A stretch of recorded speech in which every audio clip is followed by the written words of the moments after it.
Bismillahirrahmanirrahim. Assalamualaikum warahmatullahi wabarakatuh. Selamat siang dan salam sejahtera bagi kita sekalian. Yang saya hormati dan saya banggakan Mas Jubir, Pak Direktur Penyidikan, dan yang saya hormati dan saya banggakan rekan-rekan jurnalis yang tidak pernah berhenti untuk membersamai kami dalam penanganan tindak pidana korupsi. Pada siang hari ini kami akan menyampaikan beberapa hal terkait penyelidikan tertutup dugaan tindak pidana korupsi pemerasan di pemerintah Kabupaten Sukoharjo.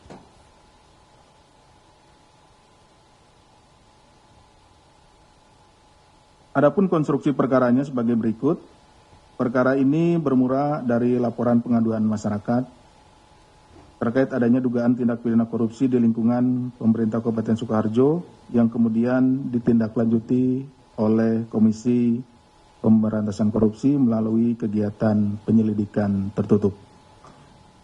Bahwa saudara ETS selaku Bupati Sukoharjo periode 2021-2025 dan 2025-2030 menerbitkan surat keputusan atau SK Bupati tentang penerimaan dan besarannya pembayaran insentif pemungutan pajak daerah dan SK Bupati tentang penerimaan dan besarannya pembayaran insentif pemungutan retribusi daerah pada Badan Pengelolaan Keuangan Pendapatan dan Aset Daerah BPKAD Kabupaten Sukoharjo tahun 2026.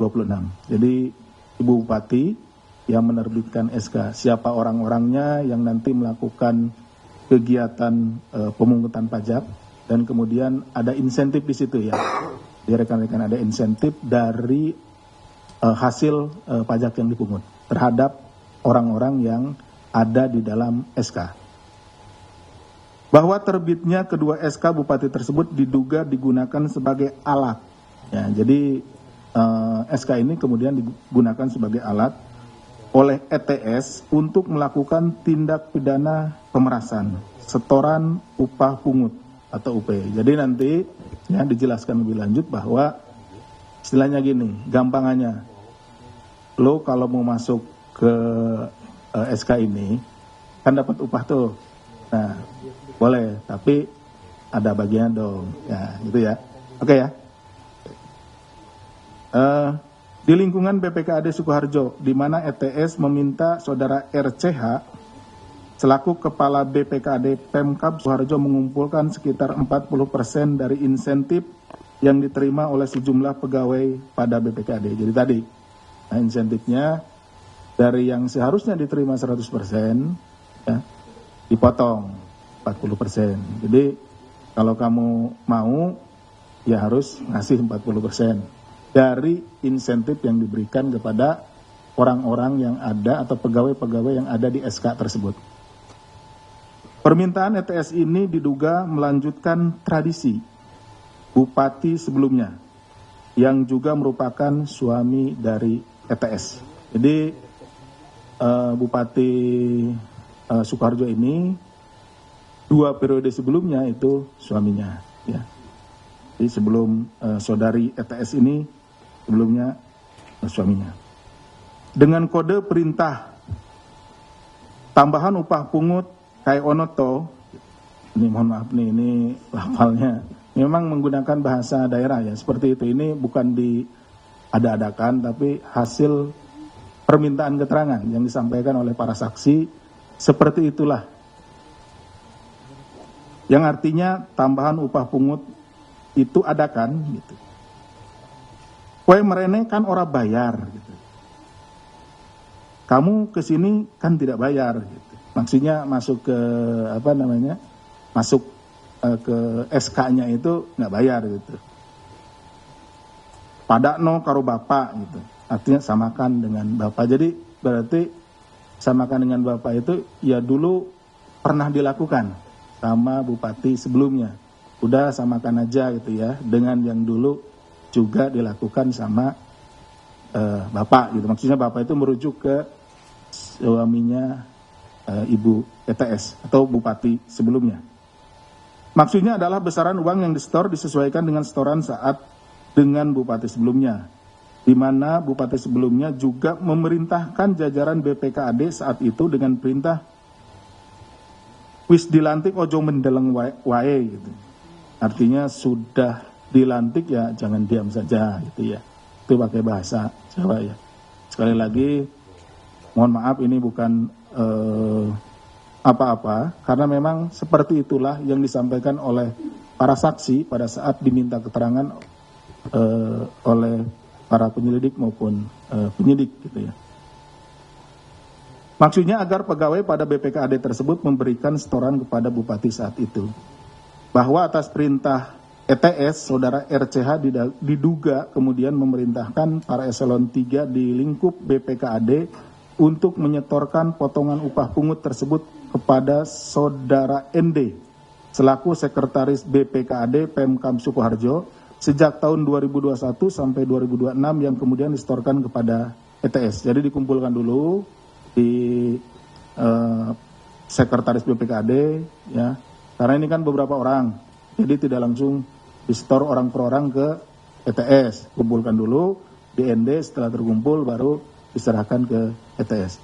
Selama periode 2021-2006 tersebut diketahui total setoran upah pungut yang diterima ETS mencapai 2,93 miliar rupiah. Bahwa selanjutnya ETS juga diduga memerintahkan saudara TRM selaku Kepala Bagian Umum Sekretariat Daerah Kabupaten Sukoharjo untuk mengurus setoran rutin OPD.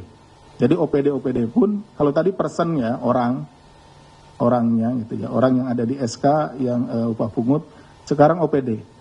Ya. Adapun besaran permintaan tersebut juga diduga meneruskan warisan dari Bupati sebelumnya dengan kode padakno karo Bapak gitu. Samakan dengan Bapak. Gitu. Jadi perintahnya seperti itu. Di mana pada periode Bupati sebelumnya juga meminta setoran kepada pegawai bagian umum dengan perintah bolehno 500 akhir tahun gitu. Nah, ini salah satu yang contoh permintaan dari Bupati kepada pegawai bagian umum ya.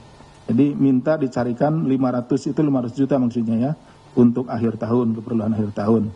Bahwa atas perintah ETS, TRM mengumpulkan setoran dari para OPD setiap tahun.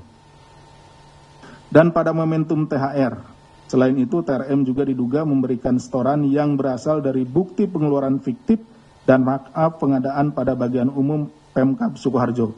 Informasi ini akan didalami tentunya ya. Jadi karena ada beberapa yang juga masih kita dalami informasinya. Jadi ada yang informasinya sudah lengkap tadi ya terkait pemotongan UP, kemudian ada pemberian lain yang baru disampaikan oleh teman-teman atau oleh saksi pada teman-teman penyidik. Nah, dari situ kita akan perdalam. Selama periode 2024-2026, total penerimaan ETS dari setoran rutin OPD yang dikumpulkan TRM sebesar 840 juta rupiah. Dengan rincian sebagai berikut, tahun 2024 245 juta rupiah, tahun 2025 350 juta rupiah, dan tahun 2026 245 juta rupiah. Maksudnya sampai dengan bulan ini ya. Sedangkan uang yang dikumpulkan RCH pada tahun 2022 sampai 2024 yang berasal dari setoran UPD ini mencapai 1,2 miliar rupiah. Atas penerimaan tersebut ETS menggunakannya antara lain untuk kepentingan pribadi. Kemudian terkait dengan peristiwa tertangkap tangan. Peristiwa tersebut terjadi pada tanggal 9 Juli 2026. Tim KPK mengamankan sejumlah 18 orang ya, di 3 wilayah, yakni di Sukoharjo, Solo, dan Wonogiri. Selanjutnya para pihak dimintai keterangan yang pada awalnya di Polresta Surakarta, kemudian sejumlah 9 orang diantaranya dibawa ke Gedung Merah Putih KPK untuk diminta keterangan lebih lanjut.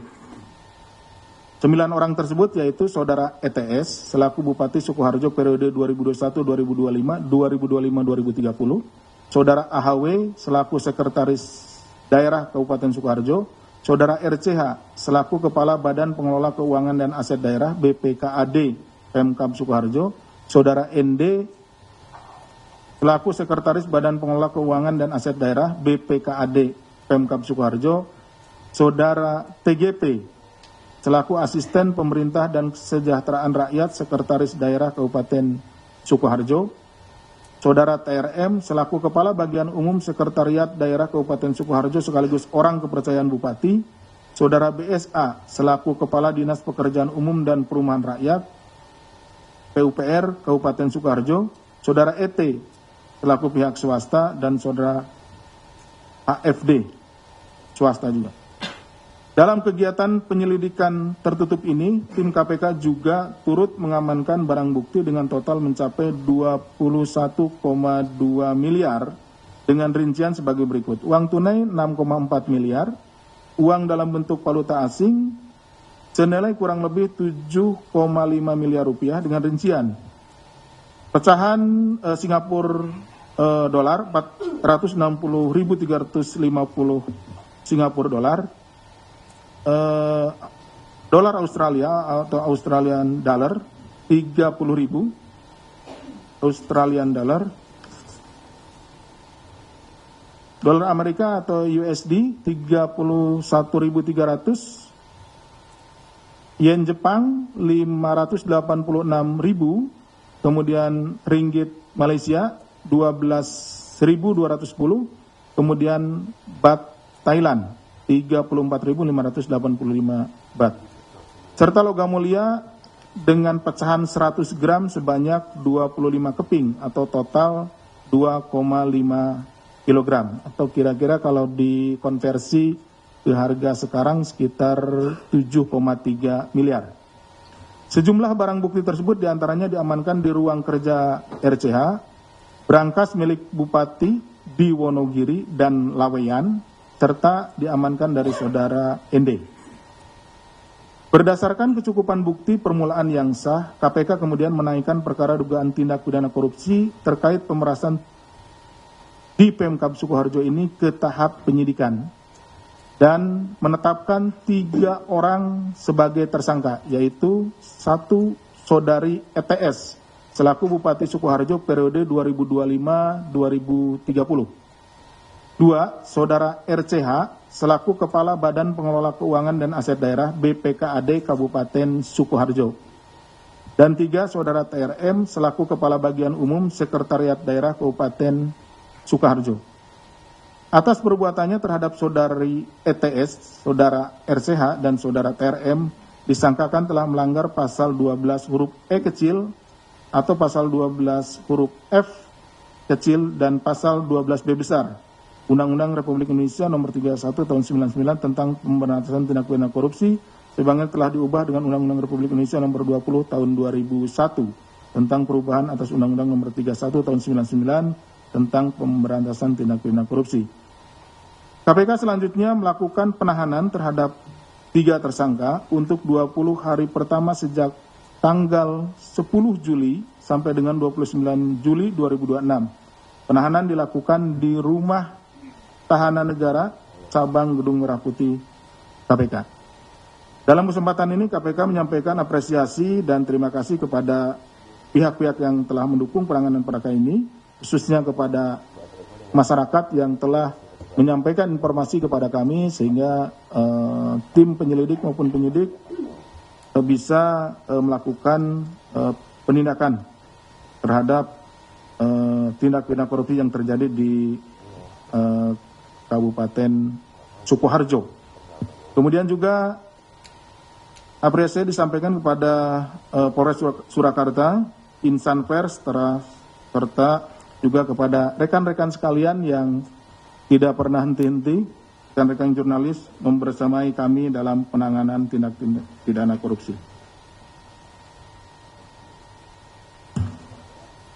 Kami juga ingin menyampaikan bahwa peristiwa ini menjadi ironi karena menunjukkan praktik pemerasan berlangsung lintas periode kepemimpinan.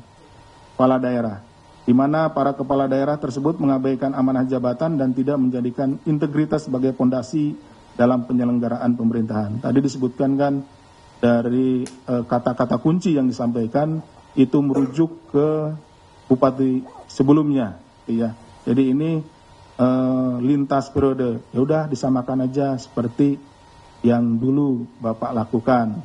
Padahal seharusnya ibu ini tahu bahwa itu adalah salah gitu hal tersebut. Tetapi kemudian mungkin karena pada periode sebelumnya itu tidak dilakukan penindakan, dianggapnya itu hal yang benar sehingga diteruskan. Atau mungkin tahu itu salah, tapi karena belum ada penindakan sehingga dianggapnya ya aman. Itulah pentingnya kami melakukan kegiatan tangkap tangan supaya hal-hal ini atau hal tersebut tidak terulang dan terjadi kembali, karena imbasnya adalah tentunya kepada masyarakat.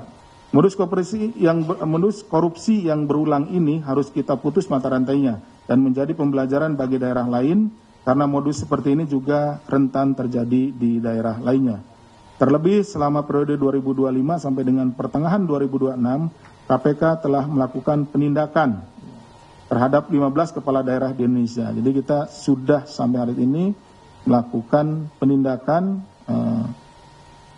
kegiatan tertangkap tangan di 15 kepala daerah di Indonesia. Semoga ini menjadi ini ya bagi pemerintah daerah yang lain, ya, menjadi cermin jangan sampai terjadi kembali gitu di daerahnya. Bahkan khusus di wilayah Jawa Tengah pada tahun 2025 sampai dengan Juli 2026 telah terjadi peristiwa tertangkap tangan terhadap kepala daerah sebanyak 4 kali, yaitu di Kabupaten Pekalongan, Kabupaten Cilacap, Kabupaten Pati, serta terbaru yaitu di Kabupaten Sukoharjo. Hal tersebut menunjukkan ketika jabatan digunakan untuk kepentingan pribadi, maka yang paling dirugikan adalah masyarakat. Karena setiap penyalahgunaan kewenangan bukan hanya soal pelanggaran hukum, tetapi juga mengkhianati kepercayaan masyarakat dan menghambat kualitas pelayanan publik serta mengganggu pembangunan daerah. Apabila terjadi, ya kami juga mengingatkan kepada seluruh pemangku kepentingan bahwa apabila misalkan tadi, di periode sebelumnya itu aman-aman saja gitu. Atau mungkin, ini ada istilahnya, ada KPK nih, tiarap dulu kan, itu seperti itu kan, tiarap. Nah, kami tidak akan pernah berhenti dan tentunya ini dari dukungan masyarakat, seperti itu, yang memberikan informasi kepada kami. Ya kalau memang pemangku kepentingan di segala lini itu tidak menghentikan atau hanya karena misalkan ada informasi KPK turun terus berhenti gitu ya, seperti itu berhenti dulu, ya suatu saat pasti akan ketemu gitu ya, karena ada di beberapa tempat begitu. Nah ini berhenti dulu, ada informasi, nanti mungkin dipikirnya sudah aman gitu kan, sudah aman, dia begitu lagi, pada akhirnya ya tangkap gitu, seperti itu.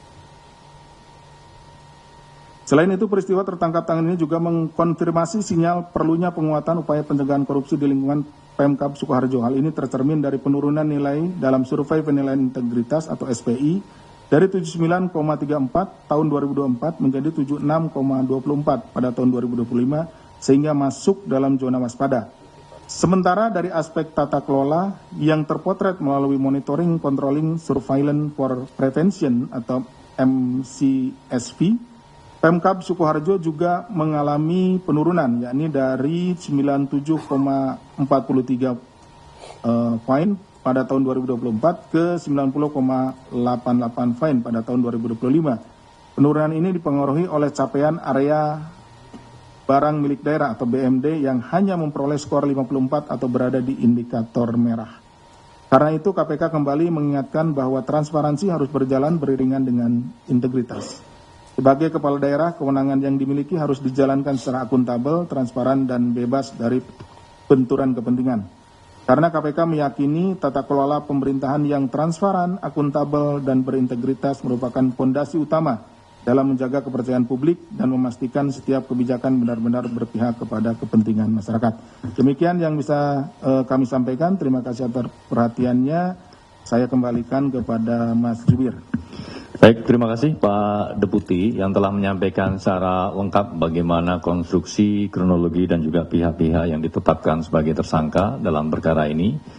Yakni ada 3 orang. Yang pertama Saudari ETS yang merupakan Bupati Sukoharjo periode 2021-2025 dan 2025-2030. Kemudian Saudara RCH yang merupakan Kepala BPKAD Pemkab Sukoharjo dan Saudara TRM selaku Kepala Bagian Umum Sekda Kabupaten Sukoharjo.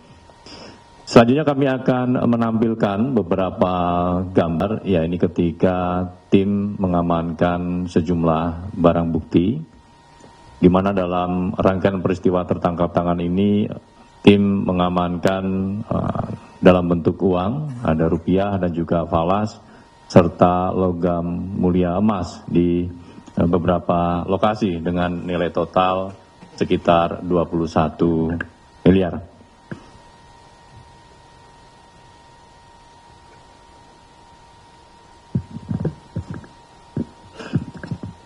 Ini adalah berangkas milik Bupati yang berlokasi di daerah Wonogiri, di mana berangkas ini digunakan oleh Bupati untuk menampung dan menyimpan uang, baik pungutan dari UP atau upah pungut maupun setoran rutin dari OPD.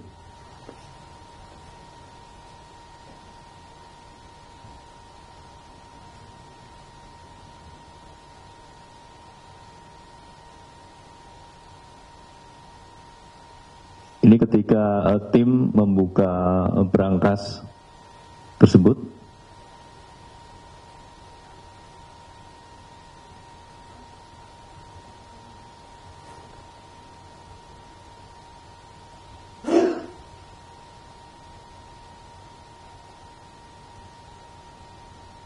Jadi ada 4 laci susun ya yang digunakan untuk menyimpan uang-uang dari setoran rutin OPD maupun dari upah pungut.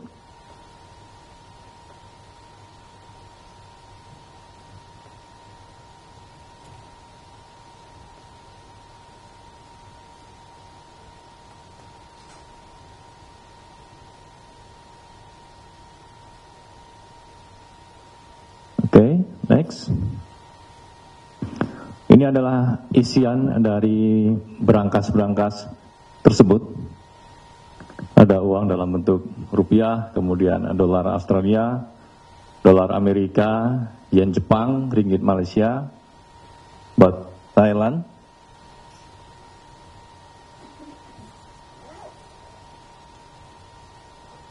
next. Kemudian ini isi berangkas yang disimpan di daerah Lawean. Ada sejumlah uang tunai dan juga logam mulia emas sejumlah 25 keping, masing-masing 100 gram, sehingga total seberat 2,5 kilogram dengan ekuivalen nilai sekitar 7,3 miliar. Ini juga disimpan di dalam berangkas. Selanjutnya,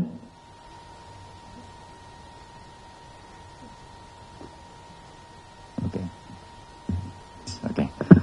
Baik, rekan-rekan jurnalis, barang bukti yang diamankan tersebut kemudian sudah ada di depan kita untuk kita tunjukkan kepada rekan-rekan sebagai bagian dalam rangkaian proses peristiwa tertangkap tangan di wilayah Sukoharjo.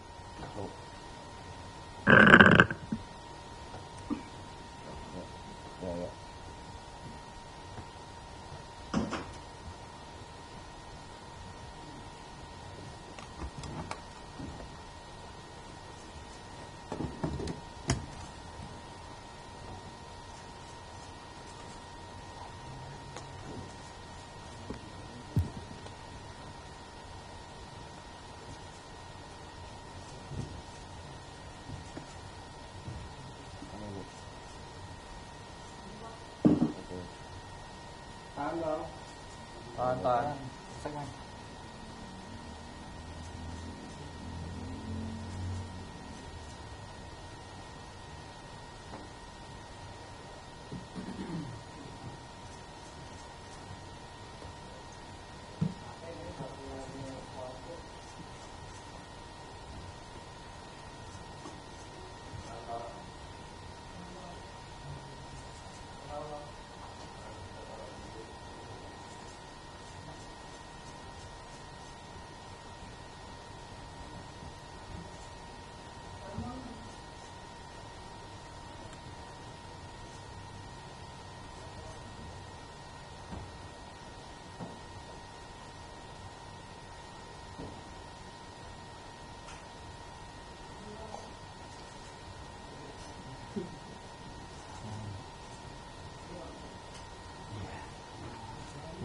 Tengah bang. Tengah. Atas bang.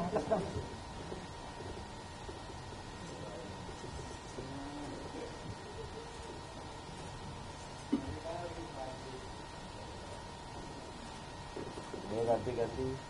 Bang.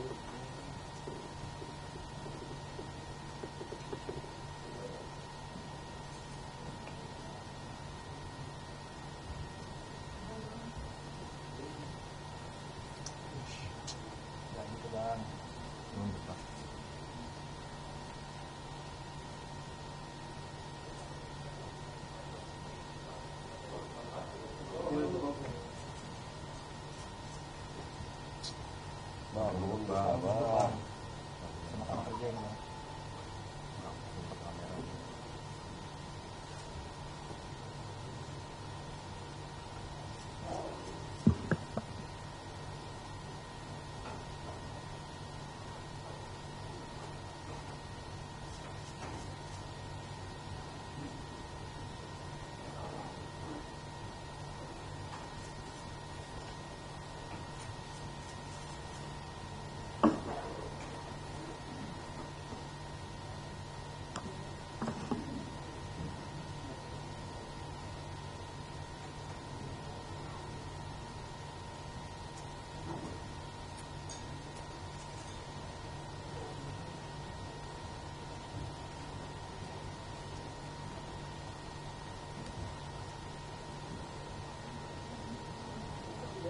Mama taruh sini Pak, belakang Pak. Kalau Mama.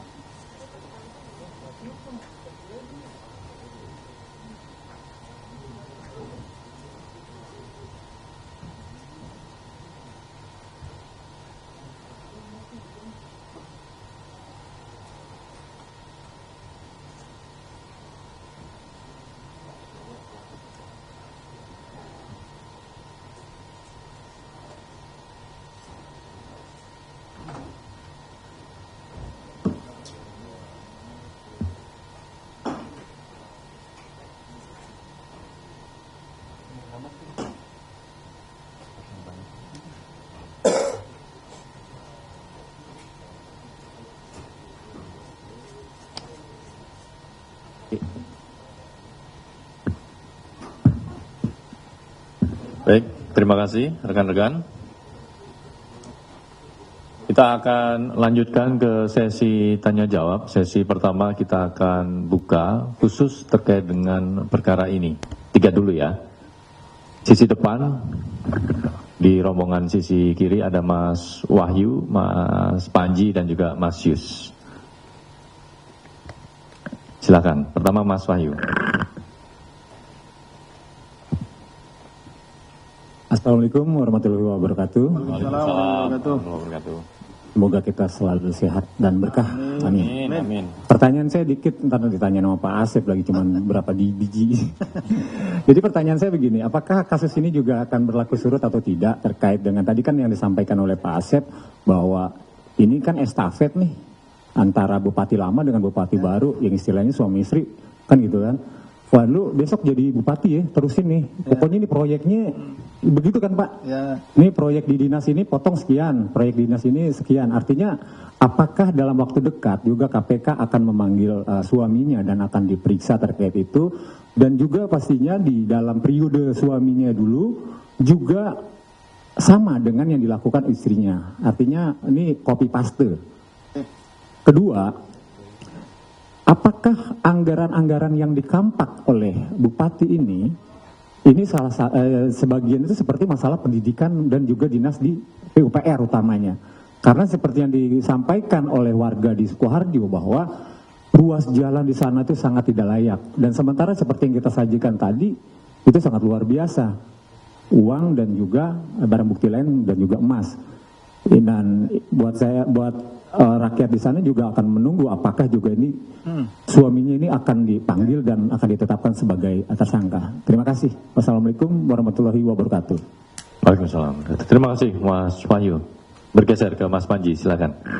Selamat pagi. Saya Panji dari Berita Nasional, melanjutkan pertanyaan dari Bang Wahyu tadi. Apakah nantinya ini kan karena memang dari bupati sebelumnya, apakah nexus aktor dari periode sebelumnya juga bakal didalami terkait pemerasan di periode tersebut? Kemudian apakah barang bukti yang sebelumnya ditampilkan ini, yang diamankan ini, itu termasuk juga dari pemerasan yang dilakukan oleh bupati sebelumnya atau Pak Werdoyo Wijaya ini ya? Kemudian ini kan pemerasannya kan lintas periode dan itu ada proses politiknya gitu dari Pak Werdoyo ke Bu Etik gitu. Apakah KPK sudah mengetahui adanya penggunaan uang yang uang pemerasan periode sebelumnya atau dari Pak Werdoyo ini digunakan untuk proses politik atau mengalir ke partai gitu? Terima kasih. Terima kasih Mas Panji. Kami catat 3 poin pertanyaannya. Mas Wahyu silakan. Mas Yus. Terima kasih Mas Budi, Pak Asep dan juga Pak Taufik. Selamat pagi semuanya. Saya Yus dari Berita 1. Mungkin melanjutkan pertanyaan dari dua teman sebelumnya. Yang pertama itu kalau kita lihat kan barang bukti yang diamankan ini kan jumlahnya itu 21,2 miliar. Sementara kalau kita tadi hitung penerimaan yang dilakukan oleh bupati itu tidak sampai, mungkin hanya sekitar 4 miliar. Nah, 21 miliar ini kira-kira diidentifikasi dari mana saja. Dan kenapa ini sudah diubah dalam bentuk valuta asing dan juga emas. Itu kira-kira ini ya, yang pertanyaan pertama. Yang pertama, yang kedua tadi kan di sini kan disebutkan ETS ini menggunakan ini untuk kepentingan pribadi. Mungkin masih melanjutkan tadi dari teman dari beras tadi. Nah, keperluan pribadi ini kira-kira bentuknya itu seperti apa saja? Apakah termasuk juga dalam kepentingan politik yang tahun 2024 di mana terjadi pilkada, atau juga mengalir kegiatan-kegiatan misalnya kegiatan organisasi, kegiatan partai yang dilakukan oleh Bu ETS ini selaku sebagai wali kota dan juga pengurus partai. Dan yang terakhir ini terkait dengan RCH. Ini kan RCH kan juga menerima pada tahun 2022 dan 2024 sekitar 1,2 miliar. Sementara Ibu ETS itu 2004-2006. Nah, berarti ETH ini sudah menerima sebelum Ibu ETS itu memerintah. Apakah dia juga memberikan kepada bupati yang sebelumnya uang yang 1, miliar atau memang itu hanya digunakan untuk kepentingan pribadi beliau? Terima kasih. Terima kasih Mas Yus. Ada 3 penanya berkaitan dengan tempus sebelumnya, apakah nanti juga akan ditarik, dan juga berkaitan dengan jumlah barang bukti serta penggunaan dari uang-uang yang terkumpul tersebut oleh Bupati. Silakan Pak Deputi. Baik, terima kasih Mas Jubir. Karena di sini juga ada Pak Dirdik ya. Jadi kita nanti akan berbagi beberapa kami jawab dan beberapa Pak Dirdik yang jawab. Mas Wahyu, apakah ini karena terkait tadi kan Mas Wahyu sampaikan ini turun-temurun gitu ya, berlanjut gitu ya. Sebelumnya suaminya Bu E ini kan juga jadi bupati kan gitu. Apakah suaminya akan diperiksa dan akan dijadikan tersangka, itu yang sedang kita perdalam. Tapi sebagai informasi bahwa saat ini kondisi kesehatan dari suaminya saudari E ini mengalami sedang sakit itu ya, sakitnya ini. Tapi tentunya kita tetap ya akan meminta keterangan apabila nanti hasil dari pengecekan medis memungkinkan untuk kita meminta keterangan yang bersangkutan. Seperti itu. Nah, kita akan cek kondisinya dulu, pastikan bahwa yang bersangkutan layak untuk diperiksa dan diminta keterangan. Seperti itu. Tapi pada prinsipnya ya, siapapun yang terlibat di dalam peristiwa tindak pidana korupsi ini tentu akan kita minta keterangannya, karena tentunya ini akan melengkapi cerita atau yang sedang kita bangun terkait dengan bagaimana proses hal tersebut terjadi. Kemudian terkait dengan anggaran-anggaran pada dinas ya sementara yang kita peroleh informasi itu kan kalau tertangkap tangan ini merupakan pintu masuk kan gitu ya, Mas Wahyu. Jadi yang kita masuk itu dari pemotongan upah pungut. Nah, kemudian tentunya dari hasil nanti upaya paksa kita baik penggeledahan, penyitaan, kemudian permintaan keterangan kepada para saksi itu akan diperoleh keterangan-keterangan lainnya terkait dengan tadi ini sedikit mungkin dikaitkan dengan pertanyaan Mas Yus yang kenapa jumlahnya sekitar 21-an tapi yang dia hitung-hitungannya itu 20 hanya sekitar 4 miliar gitu ya. Nah, 4 miliar itu kan tadi dari upah pungut dan dari UPD. Yang lainnya ini yang sedang kita dalami gitu. Jadi salah satu buktinya itu sudah ada gitu, uangnya ini, barangnya ini. Nah, tinggal kita perdalam. Perdalamnya kemana? Tadi ke dinas, ke UPR dan lain-lain gitu. Karena berdasarkan keterangan yang walaupun ini keterangannya masih perlu kita perdalam gitu dan keterangannya perlu kita tambah bahwa ada penerimaan lain ya yang dilakukan oleh saudari E ini. Nah, itu yang berasal dari kegiatan lain, bukan dari upah pungut, sehingga jumlahnya tadi menjadi lebih dari 20 miliar. Nah, salah satunya terkait ke dinas-dinas gitu ya, Mas Yus. Oke ya. Nah, untuk Mas Panji dan Mas Yus, persilahkan Pak Dir ya. Monggo. Baik, terima kasih Pak Deputi, Mas Jubil. Assalamualaikum warahmatullahi wabarakatuh. Waalaikumsalam. Selamat siang, rekan-rekan semua. Saya hanya menyambung dari yang disampaikan oleh Pak Deputi. Jadi ada beberapa tadi sudah disampaikan sebetulnya jawabannya yang terkait dengan kenapa ini lintas rezim kepala daerah dari periode sebelum yang Bupati saat ini ETS ya.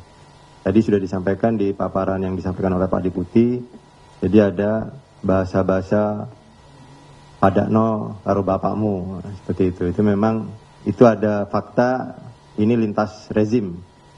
Jadi memang ini perbuatan-perbuatan yang dilakukan oleh tersangka bukan hal yang baru, tapi mengikuti yang periode sebelumnya. Tetapi tadi sudah disampaikan oleh Pak Deputi itu akan didalami nanti di pengembangan penyidikan.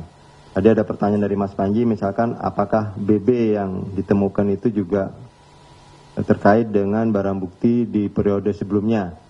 Nah, itu nanti juga menjadi bagian yang akan didalami. Karena barang bukti yang sekarang ditemukan ini tentunya kan ini di TKP ya, yang diamankan oleh teman-teman penyelidik. Sehingga ada dugaan-dugaan dari penerimaan yang lain dari tersangka ini sendiri, atau itu barang bukti yang mungkin dulu sisa yang lama, yaitu masih ada kemungkinan semua. Kemudian dari Mas Panji juga terkait tadi ada pertanyaan mengenai penggunaan uang. Jadi betul ada beberapa catatan-catatan yang ditemukan oleh penyelidik dan penyidik, kemudian dikonfirmasi ke yang bersangkutan. Ini ada penggunaan dari uang yang berasal dari UP, upah pungut dan setoran dari UPD itu digunakan untuk renovasi rumah pribadi Bupati. Kemudian ada juga untuk pembelian kendaraan R4 Innova. Ini nanti juga menjadi penelusuran dari tim penyidik karena ini berkaitan dengan aset recovery. Nah, ini menyambung ke Mas Yus terkait ada BB tadi sekitar 21M.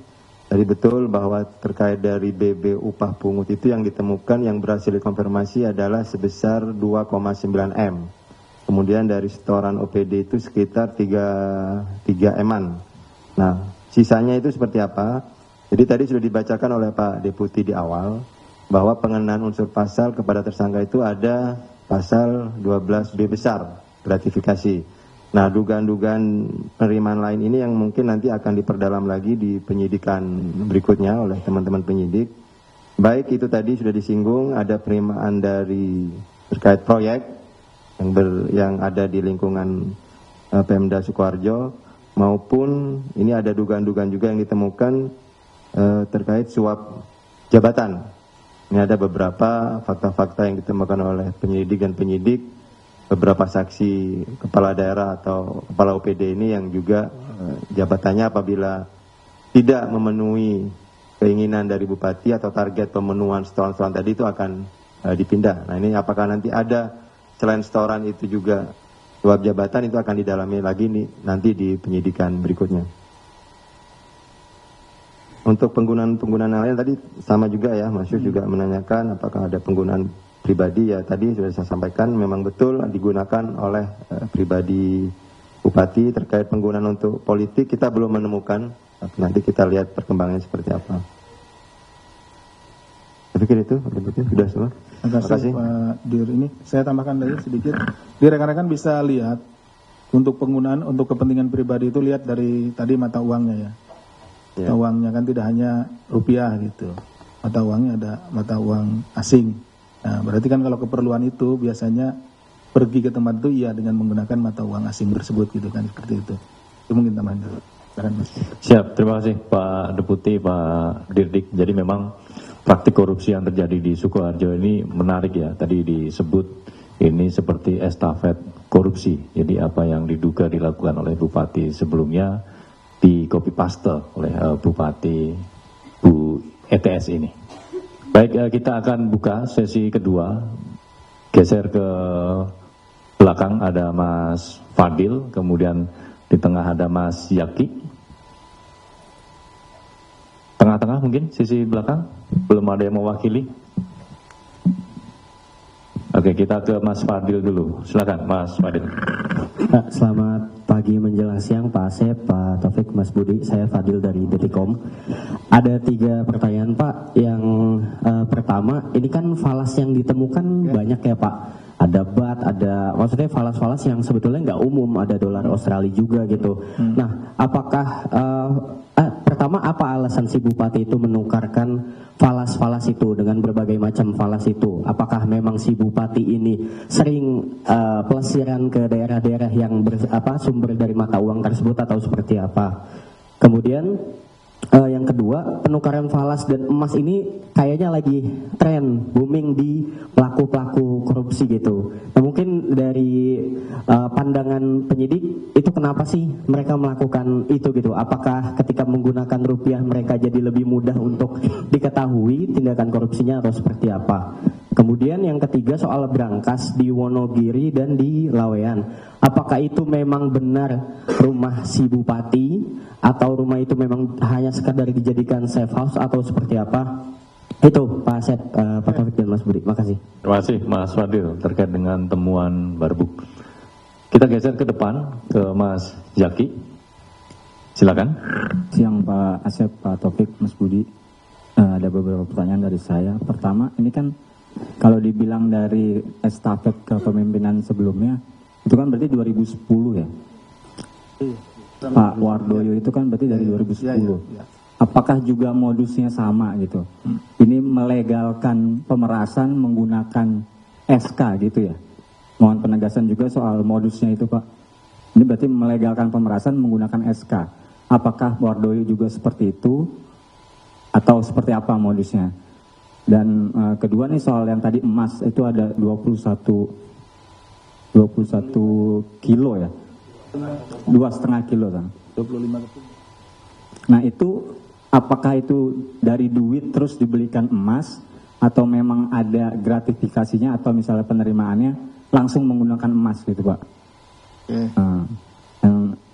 Terus yang ketiga tadi sama kayak Fadil, ada bat, ada dolar Australia, ada yang lainnya. Apakah dia juga sering gitu? Jadi duit dapat dari upah pungut terus ditukarin ke mata uang asing yang sesuai dengan negara yang pengen dia kunjungi gitu. Apakah seperti itu juga? Nah, sekian dari saya. Terima kasih Pak Mas Budi. Terima kasih Mas Jaki terkait dengan modus yang repetitif atau berulang ya, dan juga barang bukti. Ada lagi mungkin? Satu lagi sisi sana? Atau cukup terwakili? Baik, terima kasih. Silakan Pak Deputi dan Pak Dirdik untuk merespon pertanyaan dari Mas Fadil dan Mas Yaki. Baik, terima kasih Mas Budi. Nanti kita berbagi lagi, apalagi khusus yang ada ungkapan dalam bahasa Jawanya, karena Pak Dirdik ini lebih fasih dibandingkan saya. Baik Mas Fadil, terkait dengan masalah falas ya, ini kita juga sedang memperdalamnya, walaupun kita memiliki anggapan awal gitu ya. Anggapan awalnya samalah dengan Mas Fadil, bahwa Bu ETS ini kan ya mungkin menukarkan itu ya pasti keperluannya akan pergi ke tempat tersebut gitu, memudahkan. Itu yang anggapan awal, tapi anggapan awal itu kan perlu dibuktikan. Jadi ini menjadi salah satu tugas kami nanti untuk memperdalamnya itu dari anggapan awal itu. Nah, kemudian tentunya ini dikaitkan dengan tadi pertanyaan kedua Mas Fadil.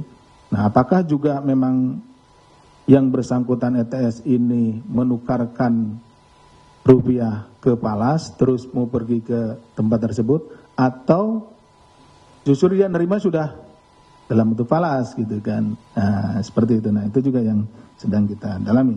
Seperti tadi kan ada juga yang tanya apakah nanti terimanya dalam bentuk emas gitu kan, seperti itu.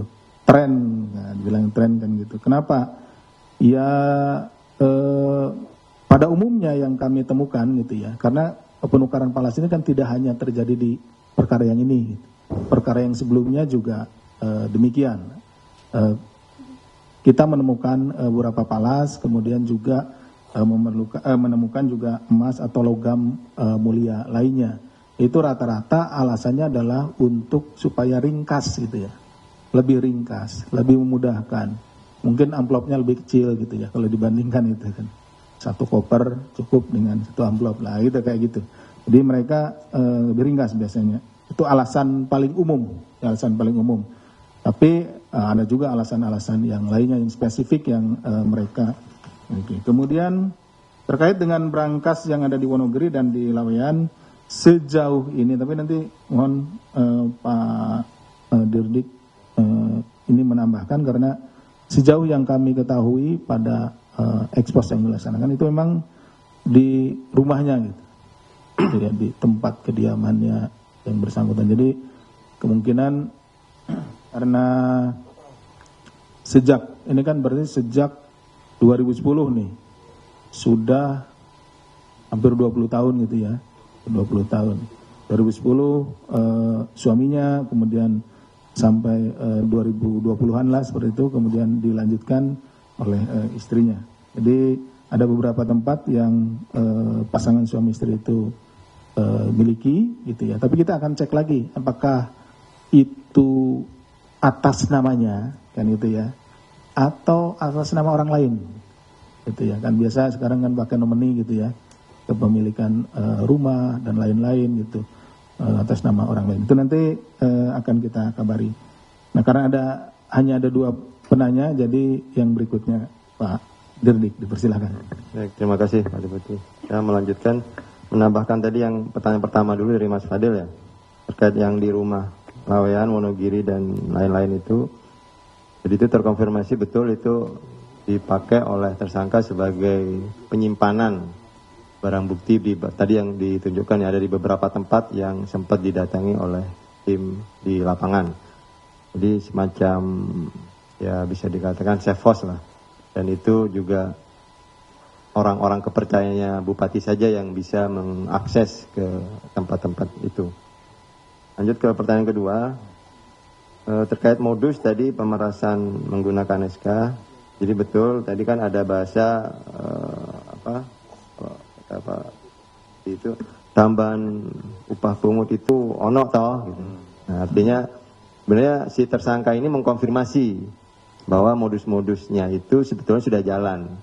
Dan yang bersangkutan yang ditanya ini tadi ada orang kepercayaannya yang kepala BPKAD dan di Kabak Umum itu mengkonfirmasi, mengiyakan, sehingga si tersangka ini mengkonfirmasi lagi. Artinya modus-modus seperti ini ya memang berjalan tadi, memang ini lintasnya lintas rezim. Kemudian kan tadi juga kenapa ada unsur pemerasannya menggunakan SK tadi, juga ada bahasa-bahasa yang dilontarkan, kamu merene kan ora bayar gitu. Artinya masuk dalam SK itu kan gratis gitu. Artinya itu juga jadi unsur yang didalami nanti oleh penyidik. Disitulah ada tekanan psikologis yang diberikan oleh yang punya kuasa. Karena relasi jabatan kan ini kepala daerah kan punya kewenangan gitu ya. Nah itu yang kemudian menjadi unsur-unsur pemerasannya di situ. Jadi ini memang modus-modusnya sudah terkonfirmasi. Jadi itu membuktikan mens rea-nya si tersangka. Kan mens rea itu ada 3 elemen penting ya. Dia harus tahu, terus ada keinginan, willingnya ada, dia ingin memang itu untuk setoran-setoran. Kemudian tujuan, purpose-nya untuk apa nih? Ya dia memang penggunaan untuk pribadi. Jadi sudah terpenuhi untuk mens rea-nya dari si tersangka. Kemudian jadi untuk falas tadi dalam Mas sudah disampaikan oleh Pak Deputi, ini sama pertanyaan yang pertama. Kemudian untuk pengembangan seperti apa memang aset recovery-nya yang kita akan terapkan, itu kemarin juga sudah ada diskusi di forum expose juga disampaikan oleh pimpinan, penyidik juga diminta untuk memaksimalkan aset recovery. Artinya kita juga akan pertimbangkan untuk pengenaan pasal tindak pidana pencucian uang, karena ada beberapa modus-modus tadi, kemudian ada unsur-unsur penyembunyiannya, tadi ada sefos, kemudian ada perubahan bentuk menjadi falas, menjadi emas, itu kan sebetulnya sudah umum ya, modus-modus tindak pidana pencucian uang. Terkait juga ini juga sumbernya kan ini ya termasuk yang periodenya lama nih, 2 periode, walaupun kemudian di periode kedua ini hanya berlangsung selama 1 tahun kan, dari 2021-2025 periode pertama, dan 2025 sampai 2030, tapi ini 2026. Tapi artinya penghitungan, sudah ada hitung-hitungan tadi oleh tim kemarin itu bahwa kenapa kita akan mempertimbangkan pengenaan pasal TPPU, karena tadi dilihat setorannya kalau dikalikan per tahun tadi itu akan sangat banyak untuk optimalisasi aset recovery. Seperti itu Pak Deputi, terima kasih. Ya, terima kasih Pak Deputi, Pak Dirdik. Artinya tangkap tangan yang dilakukan pada 1 tahun periode kedua oleh Bupati ETS ini sekaligus untuk mencegah supaya tindak pemerasan ini juga tidak terus berlarut.